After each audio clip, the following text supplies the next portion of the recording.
আসসালামু আলাইকুম রহমতুল্লাহ। সুপ্রিয় শিক্ষার্থীবৃন্দ, আশা করি তোমরা সবাই ভালো আছো। এই ভিডিওটা তৈরি করছি সপ্তম শ্রেণীর শিক্ষার্থীদের জন্য।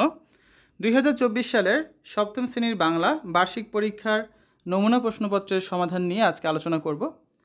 এনসিটিভি থেকে এই নমুনা প্রশ্নপত্র দেওয়া হয়েছে, যার আলোকে তোমাদের বার্ষিক পরীক্ষার প্রশ্ন তৈরি করা হবে এবং তোমাদের বিদ্যালয়ের শিক্ষকরা এবার প্রশ্ন তৈরি করবেন। এই নমুনা প্রশ্ন দেওয়ার উদ্দেশ্য, যাতে তোমরা বুঝতে পারো পরীক্ষা ঠিক কী ধরনের প্রশ্ন থাকতে পারে।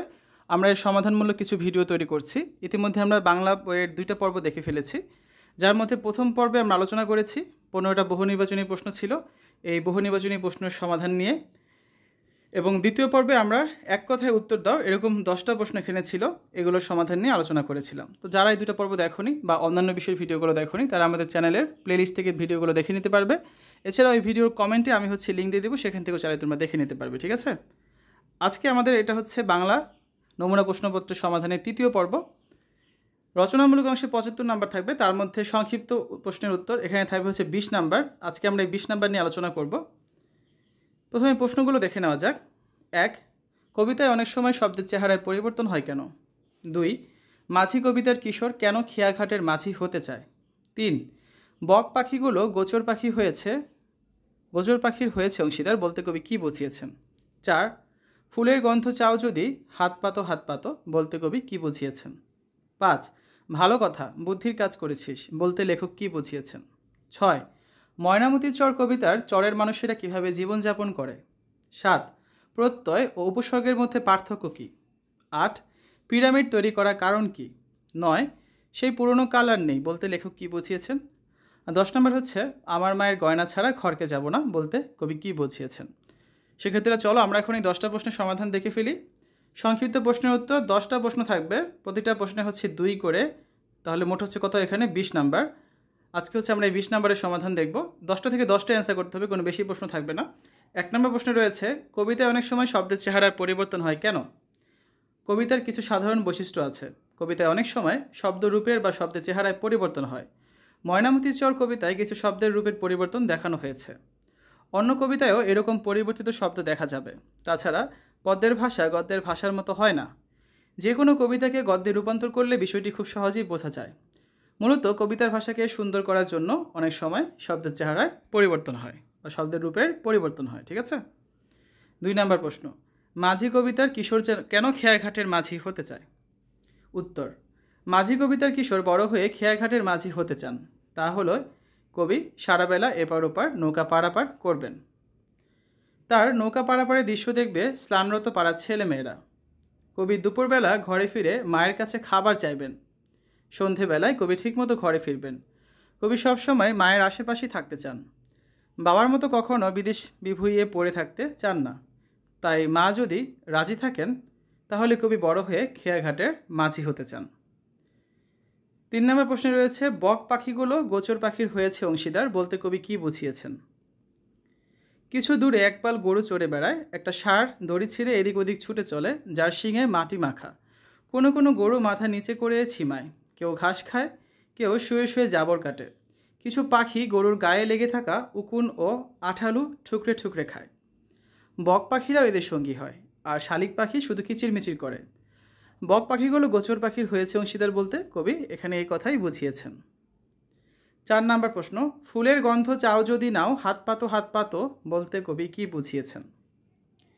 কবি বনের ভেতরে প্রবেশ করেন, যেখানে বিভিন্ন ধরনের পাখপাখালি রয়েছে। তারা জানায় আমরা অতি সাধারণ, আমাদের কাছে মূল্যবান কোনো নোলক নেই। সুগন্ধ ভরা ফুল গাছগুলো একই কথাই বলে। ফুলেরা হাসি মুখে গন্ধ নেওয়ার জন্য হাত পাততে বলে। বনের মধ্যে হরিণগুলো পাতার ফাঁকে মুখ বাঁকিয়ে কবিকে বোঝাতে চায় তাদের কাছেও কোনো নোলক নেই। ফুলের গন্ধ চাও যদি নাও হাত পাতো বলতে কবি এখানে এ কথাই বুঝিয়েছেন। 5 নম্বর প্রশ্ন, ভালো কথা বুদ্ধির কাজ করেছিস বলতে লেখক কী বুঝিয়েছেন? আষাঢ়ের এক রাতের গল্পে লেখক হালিমা খাতুন লিখেছেন ভালো কথা বুদ্ধির কাজ করেছিস। এই কথাটি আবুর বড় ভাই সাজেদ আবুকে বলেছেন। সাজেদের ছোট ভাই আবু তাদের সাথে মাছ ধরতে যেতে চায়, কিন্তু সাজেদ তাকে তার সাথে নেয়নি। এজন্য আবু চালাকি করে নৌকার খোলের মধ্যে লুকিয়ে থাকে। মূলত আবুর পাকামি দেখে তার বড় ভাই সাজেদ বলেছেন ভালো কথা বুদ্ধির কাজ করেছিস। 6 নম্বর প্রশ্নে রয়েছে ময়নামতির চর কবিতা চরের মানুষেরা কিভাবে জীবনযাপন করে? ময়নামতি চর কবিতাটি পড়ে নদীর বুকে জেগে ওঠা একটি চরের পারিপার্শ্বিকতা চিত্র আমার চোখে ভেসে উঠেছে। নদীর চর আগাছায় ভরে আছে। চরের উঁচু দিকে কৃষকেরা লাঙল দিয়ে চাষ করে ফসল ফলায়।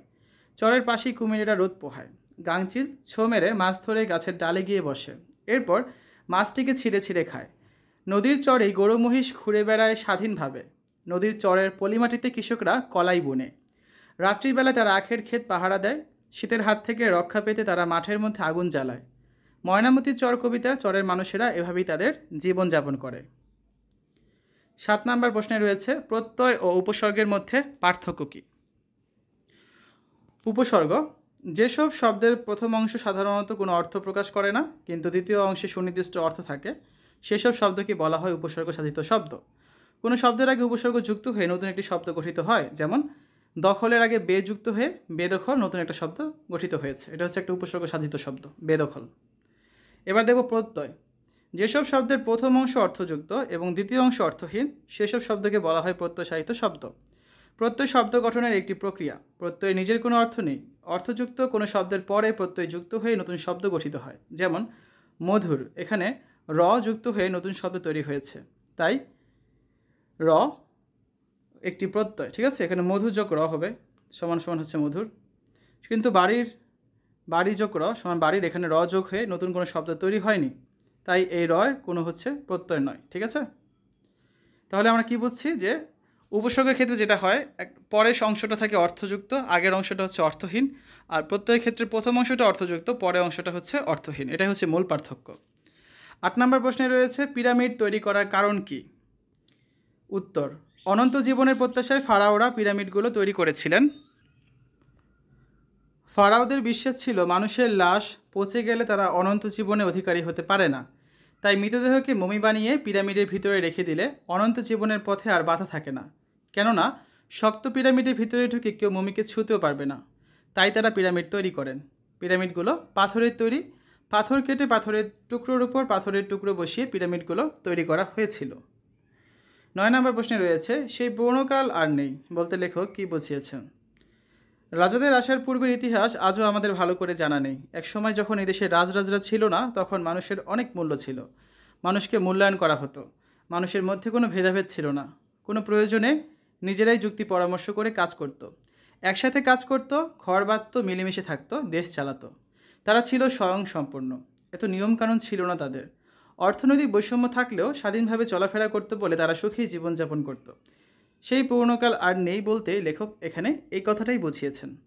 সর্বশেষ 10 নম্বর প্রশ্ন, আমার মায়ের গয়না ছাড়া ঘরকে যাব না বলতে কবি কী বুঝিয়েছেন?